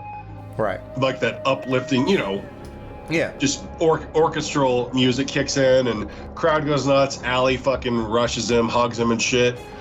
They're lifting him up, hey, Mr. Miyagi, we did it. And it just shows Miyagi obviously proud, smiling, nodding his head, and I love that fucking 80s freeze frame. Freezes on Miyagi, then just dissolves to black, and it's over. It's just awesome. Right. I was reading that they originally, the ending was supposed to be just the crowd carrying Daniel off, and then Machio and the director and Pat Morita all decided that the ending should be Mr. Miyagi staring into the camera. Which is awesome. Really? Yeah.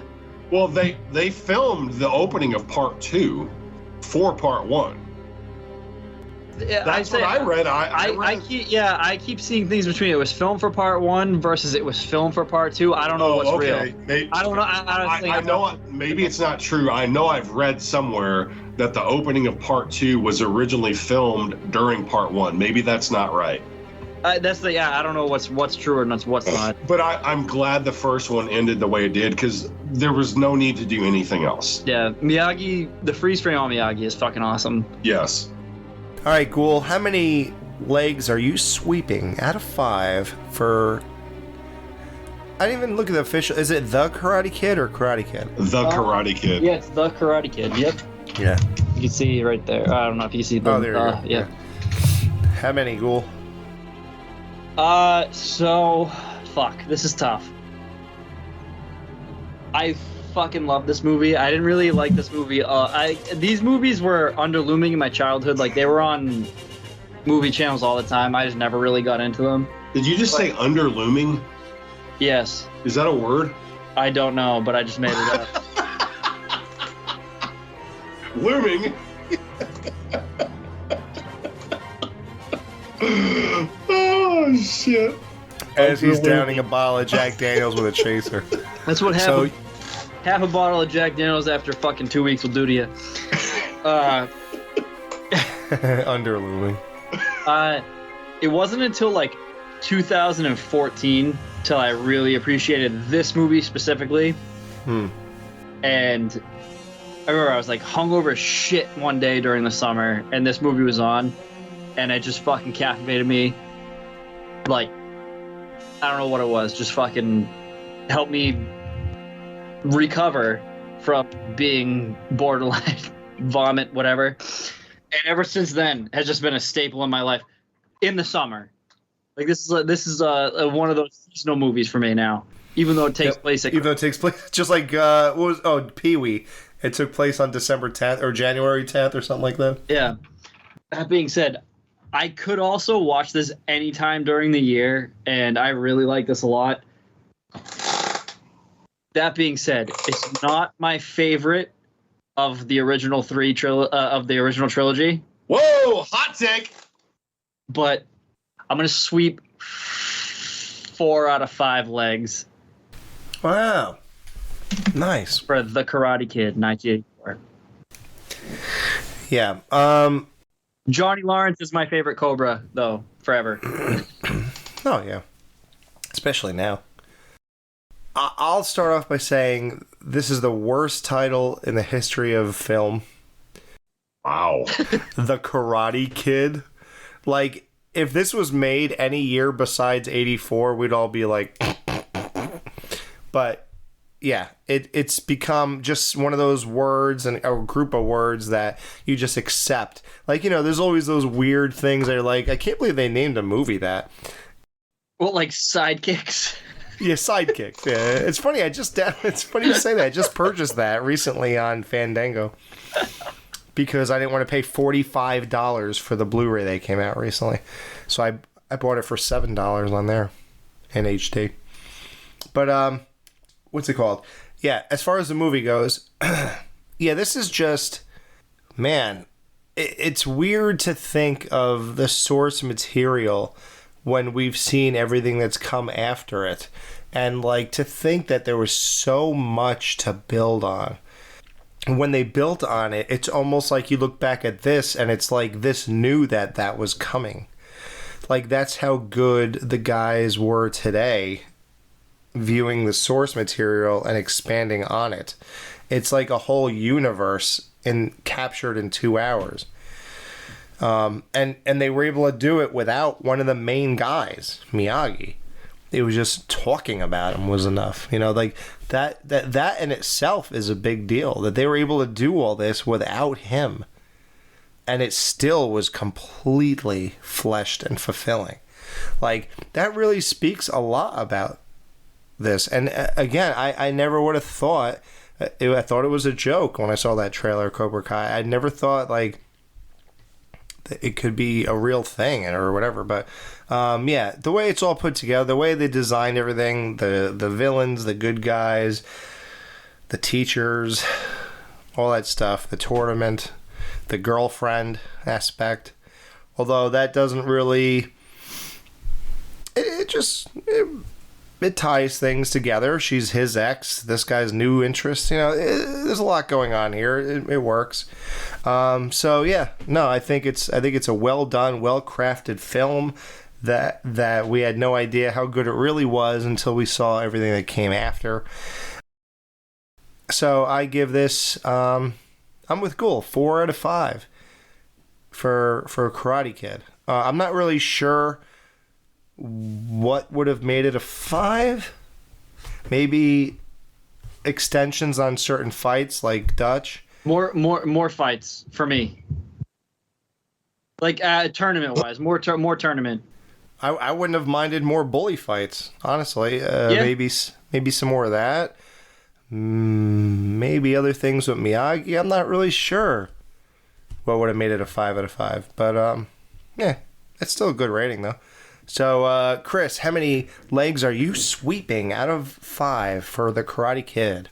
When this came out, I didn't even know what the fuck it was. I guess when it hit video, I spent the night with this friend of mine named Josh, and he was like, my mom rented the Karate Kid. So this was 1985, the year after it came out. And I was like, that sounds gay. But we watched it. I thought it sounded terrible, but we watched it when it was over. I was like, that was fucking incredible. Now keep in mind, I was 9 years old. But still, I thought it was amazing. So I got hooked from that very first watch 40 fucking years ago. And I've been a massive fan of this ever since. I think Cobra Kai, the series, even though they brought back all those fucking characters, this is the seed of that show. Like, if it was not for this movie, that show would not exist without Johnny specifically, and Daniel. I think this movie has great villains.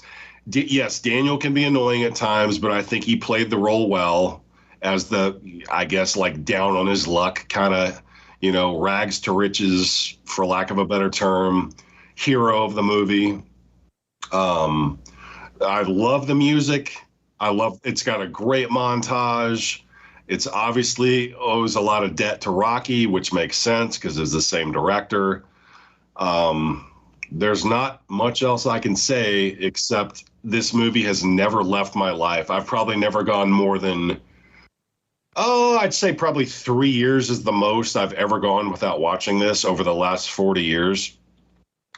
And it's just, I hate to use the word masterpiece because I don't really want to. This movie's not a masterpiece, but I'm giving it a 5 out of 5. Sweeping 5 legs out of 5. So I guess you can say I think this is a masterpiece as far as ratings go. And yeah, dude, you've seen this 13 times. I didn't say I watched it every 3 years. I'd say in the first 10 years of my life after I started watching this, I probably saw it 40 fucking times. Oh, wow. I'm serious. Because that's back in the day when if you had a movie on tape, you would just fucking throw it on and just watch it. If it's in your house, you're like, oh, yeah, I like this. If you were channel surfing and it was on HBO or Showtime, you just fucking leave it on and watch it.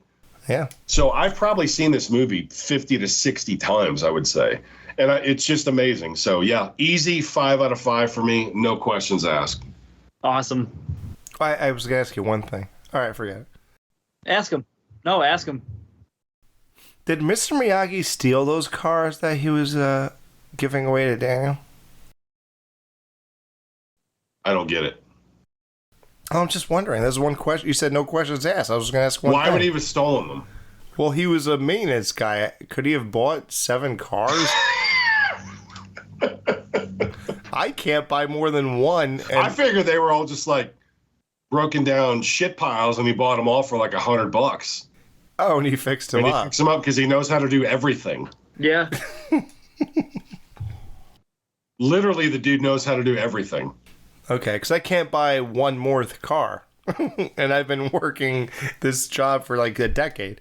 Yeah. Right. Look, dude, you know how much cars are these days? They're $60,000. Yeah, for the cars you drive. Oh my god. Wait, what do you drive, Alex? A Dodge Ram. Exactly. What year is it? You're going to be proud. A 2014. Oh, how long have you owned it? The whole time. You bought it brand new? Yeah. How many miles are on it? 130 something. Wow, look at this guy. I'm about to trade my Ford in and get a truck.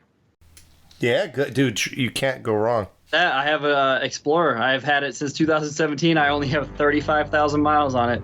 Oh my god. Whoa, it's got 35,000 miles. He must live a mile from work and never go down the shore.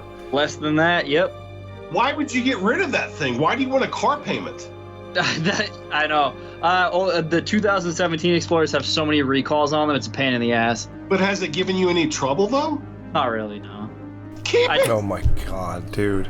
Don't Never waste your get money. rid of that, please. Listen to me and Alex. Do not fucking get a new car. Don't waste your time. You think it's a great thing. It's not.